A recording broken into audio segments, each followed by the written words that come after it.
emerging technologies like AI, IoT, and their potential impact on industries. Now, if you see the technologies, as I said first, the technologies would always be generated, they would be operated, and then they would probably decline. So I always give an example of a god there. It's like generate, operate, and destroy, right? Brahma, Vishnu, Mahesh. But I call it as generate, operate, and disrupt. Okay, so that's the analogy. It's also God. Technology also God, but it's generate, operate, and disrupt, not destroy. Some technologies decline, but if you talk about the particularly about AI and IoT, I think IoT, if you see, has sustained over the years. It's actually not new. Like we started with 1.0 as a revolution. We have reached now industry 4.0.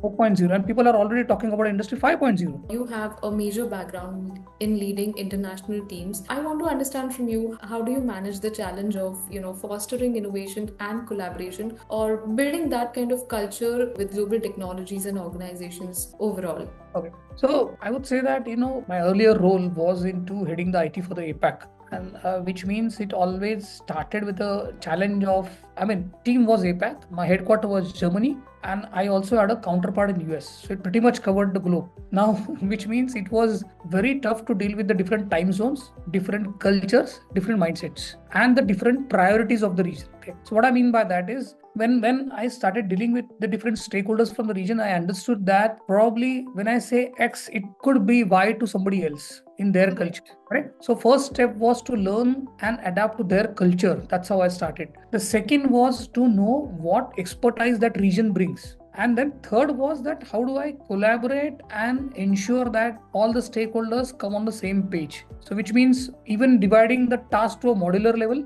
saying that this module would be delivered. I'm just taking an example, right? So this portion of the work would be delivered from Japan because they have the expertise in that, while the integration probably would be done by the India team because they have expertise in that. And at the same time, also looking at the overlapping time zones and the culture, right? So the Asian culture probably would be more aligned when I talk about other cultures. So also ensuring that they both also work on a common objective or a common task.